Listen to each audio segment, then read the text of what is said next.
أوي بلد سني أبوها بلاد الشام وبلاد النبي كشة صلوات ربي والسلام عليه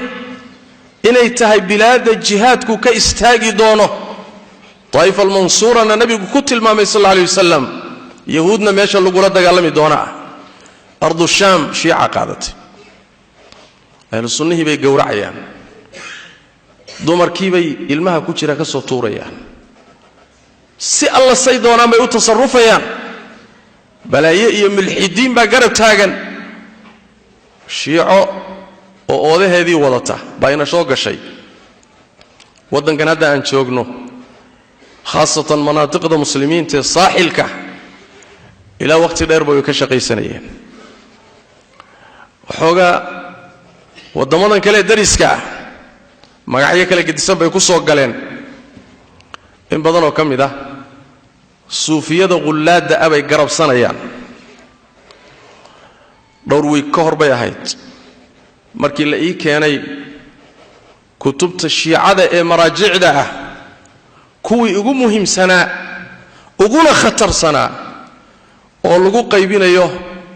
shariica toolafka lagu qaybinayo yaa qaybinaya oo dadka gaarsiinaya waxa gaarsiinaya waxa dad fikirka xambaarsan waa magaalada muqdisho markas baa uga furan magac leh klinig iyo isbitaal kaalmo iyo waxtar meeshaas ay dadka ka urursadaan dhalinyaro fara badan scholarship iyo minax daraasiyay siiyeen oo way qaadeen oo waxbay soo barayaan telefishinka muqdisho maalin dhaweyd waxaan ku arkay nin caan ah oo jaamacada islaamiga ka wada baxnay oo kuliyatul hadiith ka baxay oo shiicoobay oo wax ka jeedinaya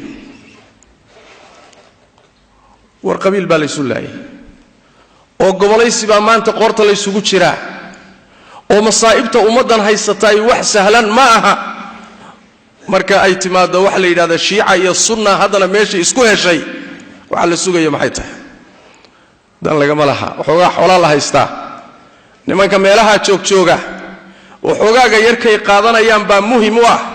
laakiin ummadda diinteeda inay ximaayayaan oo ilaaliyaan muhiim ah wixii galaya ha galo wixii cunayana ha cuno masaa'ibtaas iyo intaasoo fikradood iyo balaaya dhulkii soo gashay dadkii oon wacyi lahayn oo gaajaysan oo iska dhibaataysan oo rafaadsan oo maanta u jilicsan cid walba u jilicsan khaasatan ciddii wax taraysa u jilicsan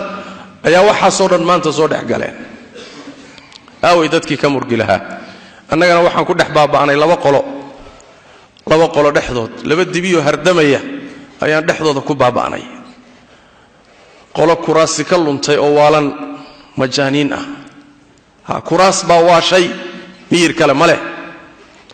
ama inuu ku fadhiisto ama inuu dhinto oo taga mooyaane miyir kale ma leh majnuunka kuraasta iyo jagooyinku waaleen waa qolo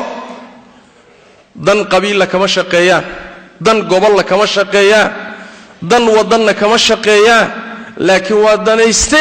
kursigaasay ka gashay maalinku helana waa xasilaya maalinku waayana waa dagaalamaya goormuu kaasi noqday mid ummad u taliya goormuu san noqday mid masaalix ummadeed xambaarsan